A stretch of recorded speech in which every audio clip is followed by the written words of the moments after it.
మన deputy IAS గారు వచ్చారు. అదేవిధంగా మన స్టాఫ్ మెంబర్స్ కూడా పిలిచాము. సిఆర్పి పద్మ గారు వచ్చారు, వేదికపైకి రావాలి. ఇప్పుడు మన పాఠశాలను ఉద్దేశించి మిమ్మల్ని ఉద్దేశించి మేడం గారు మాట్లాడతారు. అందరికీ నమస్కారం. చాలా సంతోషంగా ఉంది మీ అందరిని ఇట్లా చూడడము. ఈ ప్రోగ్రాం ఎందుకు పెట్టామో మీకు ఏమైనా అర్థమైందా? ఎంత కష్టపడి టెంట్ వేసి మీ అందరిని ఆహ్వానించి పిల్లలతో చక్కగా పర్ఫార్మెన్సెస్ ఇప్పించుకున్నారు. అవన్నీ కూడా చూపించుకోవడానికి ఇది ఒక వేదిక, అవునా? మూడోది లాస్ట్ ఎవరు చెప్తారు? చెప్పండి. లాస్ట్ మీ బాధ్యత మీకు చెప్పడానికి ఇది చేశాం. ఏంటి ఆ బాధ్యత అంటే, పిల్లలు ఇప్పుడు మన దగ్గర 150 మంది పిల్లలు ఉన్నారు కదా. ఒకప్పుడు స్కూల్లో ఎంతమంది పిల్లలు ఉండే? 20-30 మంది పిల్లలు ఉండే. 20-30 మంది పిల్లల్లో 150 మంది పిల్లలకి తీసుకురావడానికి కారణం ఎవరు? మీ మేడం, ఈ స్కూల్ మేడం, ఈ స్కూల్ టీచర్స్ అందరూ కూడా కష్టపడి ఇంటింటికి వచ్చి మీ పిల్లలతోని ఇగో మా స్కూల్లో ఈ వసతులు ఉన్నాయి, ఇంత మంచి టీచర్స్ ఉన్నారు, మేము అన్ని బాగా చెప్తాము, టీఎల్ఎంతో పాఠాలు చెప్తాము, అన్ని చెప్తూ మీకు 150 దాకా మనకి స్ట్రెంత్ పెరిగింది కదా. ఇప్పుడు ఎంత స్ట్రెంత్ పెరగాలి? జూన్లో ఎంత పెంచుతారు స్ట్రెంత్? 500 దాటితే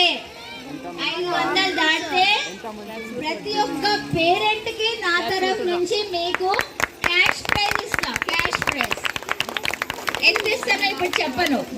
ప్రతి ఒక్క పేరెంట్ వాళ్ళ పిల్లలు ఒక్కొక్కరు 5-5 తీసుకొచ్చి జాయిన్ చేస్తే ఆ పేరెంట్ కి నేను ఇక్కడ సన్మానం చేసి లోపల చిన్నగా ప్రోగ్రామ్ పెట్టుకుందాం. లోపల ఇంత పెద్ద వద్దు చేసి మీకు క్యాష్ ప్రైజ్ నేను ఇస్తాను. ఆ కవర్లో ఎన్ని ఉంటాయో అది మీకే తెలుస్తుంది, నాకు తెలుస్తుంది, ఎవరు తెలియదు. చేస్తారా? పిల్లల్ని తీసుకొస్తారా? స్ట్రెంత్ పెంచుదామా? ఎంత స్ట్రెంత్? 500. అమ్మ 1000 అంటే ఆమెకి నేను డిఓ మేడంతో సన్మానం ఇప్పిస్తా. 1000 చేస్తే పెద్ద ఆఫీసర్ ఉంటారు, మాకు ఇంకా పెద్ద డిఓ మేడంతో మీకు సన్మానం చేపిస్తా ఒకవేళ 1000 స్ట్రెంత్ చేస్తే. ఓకే. అయితే ఈ స్కూల్ అదృష్టం ఏంటిదంటే, ఇక్కడ నా మండల్లో ఏ స్కూల్కి కూడా డిఓ మేడం వెళ్ళలే. మీ స్కూల్కి 2 సార్లు వచ్చింది ఆమె. 2 సార్లు వచ్చింది, పిల్లల్ని మెచ్చుకుంది, పిల్లలు ఎట్లా చదువుతున్నారో చూశారు, పిల్లలకి మంచిగా ఎత్తుకొని ముద్దు పెట్టింది ఆమె. ఆ ముద్దు పెట్టిన ఫోటో నేను తీసి నేను మా ఆఫీస్ గ్రూప్లో పెడితే మొత్తం స్టేట్ అంతా కూడా ఆ ఫోటో వైరల్ అయ్యి, అమ్మ డిఓ మేడం ఏ స్కూల్ పోయింది అని అడిగారు. ఏమన్నా గవర్నమెంట్ హైస్ ప్రైమరీ స్కూల్ హ్యూజిస్టాన్ స్కూల్కి వెళ్ళినారు.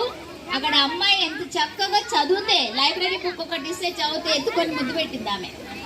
సో ఇదంతా ఎవరికి పోతుంది? క్రెడిట్ అంతా తల్లిదండ్రులకు మీకు పోతుంది, ఇక్కడ హెచ్ఎంకి వెళ్తుంది, ఇక్కడ స్టాఫ్కి వెళ్తుంది కదా. అట్లా మంచి పేరు తెచ్చుకోవాలి, ఇంకా మంచి పేరు తెచ్చుకుందామని ఆశిస్తూ నాకు ఈ అవకాశం ఇచ్చిన మీ అందరికీ, నాకు ఎంత బిజీ ఉన్నానంటే మిమ్మల్ని చూడడానికి వచ్చిన నేను. ఓకే, ఇంకా ఎక్కువ మంది రావాలి. మొత్తం నెక్స్ట్ టైం ఏం చేయాలా? మన రమాదేవి డిసెంబర్లో చేస్తుంది. డిసెంబర్లో ఆడదాకా ఉండాలి జనాలు. 500 మంది అంటే 500 మంది పేరెంట్స్ ఉండాలి కదా. ఎక్కడ పోవాలి? టెంట్ అక్కడ పోవాలి. అప్పుడు కలుద్దాం. Thank you so much and wish you all the best. Happy holidays to all the children. And పిల్లలకు కూడా ఎక్కువ ఎండల్లో బయట తిప్పకండి. ఇంటి దగ్గర ఏదో ఒకటి చదివించుకుంటూ కనీసం 1 గంట గంటన్నర చదువుకోమని చెప్పండి. Thank you so much.